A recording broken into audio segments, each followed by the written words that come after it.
Okay, everybody. So this is a video for the quiz that we're going to be having.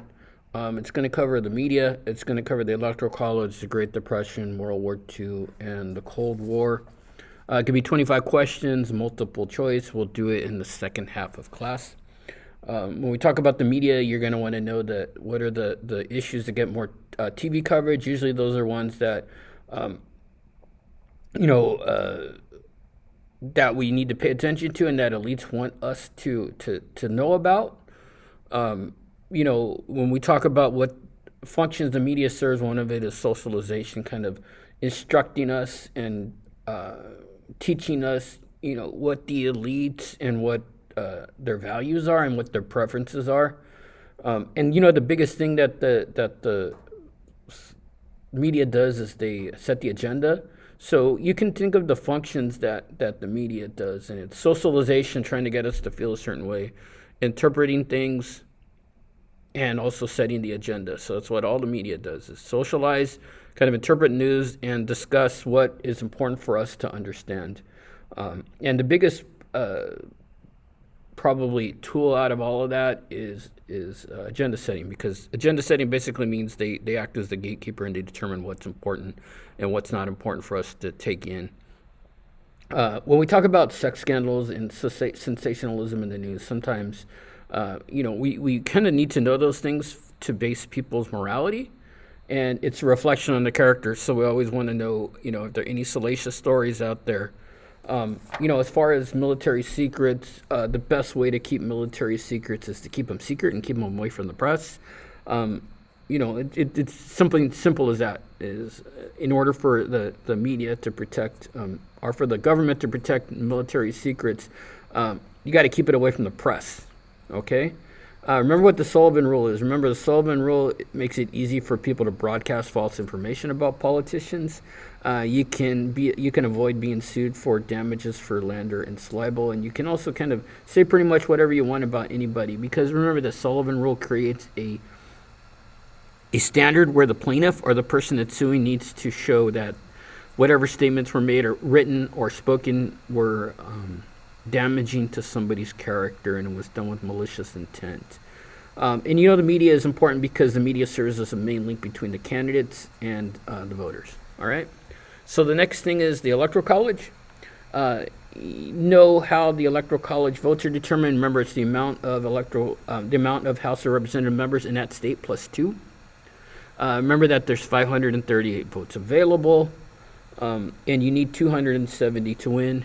Know how Maine and Nebraska are different in that their electoral colleges are set up based off of the person who wins the popular vote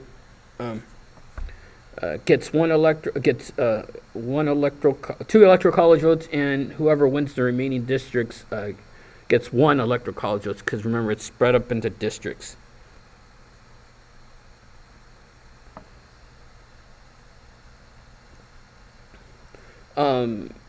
Know that usually people will stick to what the popular vote wants in each state. Electors seldom disregard what the popular vote goes through.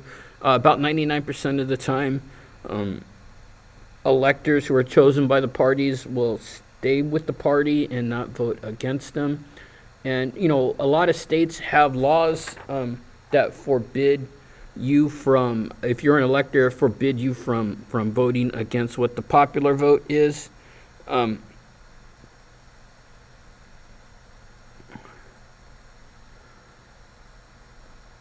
Also remember that the closest election in the past 30 years was the Bush versus Gore. We watched a documentary about that. And currently, as of now, California has 55 electoral college votes. That's going to change.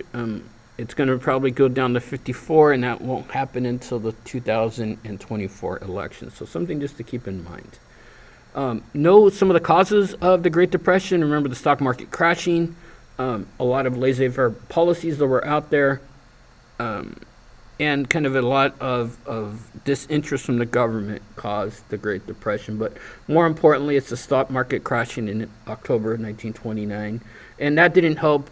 It didn't help that we also had year-long droughts with poor farming practices, and created something called the Dust Bowl, where a lot of crops were ruined and a lot of livestock died. So we saw people fall even more into debt. And know about some of the things that got us out of the Depression, especially the New Deal and some of the programs that were put into place to get people back to work. A lot of public works programs and stuff like that.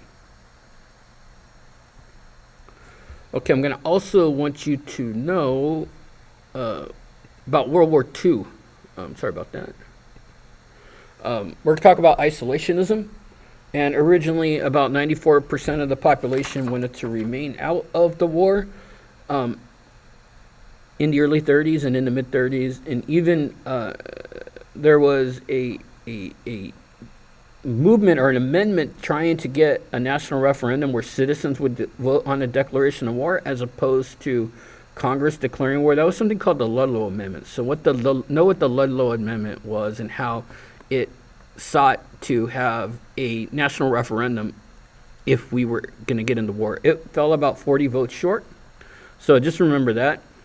Know that what were the factors that led to the bombing of Pearl Harbor by the Japanese? One of it was the Dutch governor of the West Indies cut off oil supply to Japan, and that really upset him.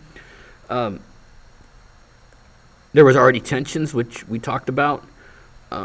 Know what Lend-Lease program was and how FDR lent the Allies both money and technology or war. Trying to think of the word. Sorry, like ammunition and technology and tanks and all that stuff to the Allied powers. No, originally that it was about, as when we talk about drafted personnel and enlisted personnel, was roughly about 70-30. About 70% of the population was drafted and about 30% enrolled after. Another thing that we kind of talk about is the Holocaust and how the UN, it was found that they may have been cognizant of the Holocaust in 1942, but the official story was we didn't find out about it until 1944. The Battle of Iwo Jima and the Battle of Guadalcanal are two battles that happened in the Pacific theater that turned the war, as well as the Battle of Normandy, which was in the European theater, which turned the war on that side. So these were three pivotal battles, one in the European theater and two in the Pacific theater, as well as the Battle of Okinawa, which was one of the major turning points in the war. So just know what happened in some of the goals and the victories that came out of those two battles and the amount of deaths that we had. Know what the events with the USS Panay was and how Hitler rose to power. I mean, it's not going to be really that in-depth, but just kind of know the generalities about how Hitler took positions of power and how he invaded different neighboring countries by using a blitzkrieg. Blitzkrieg means an aggressive form of offensive warfare. Now know the Cold War, know the start dates, know the first, second, Cold Wars. We'll talk about it. We talked about it in class, but sometimes I don't think the Cold Wars ever stopped.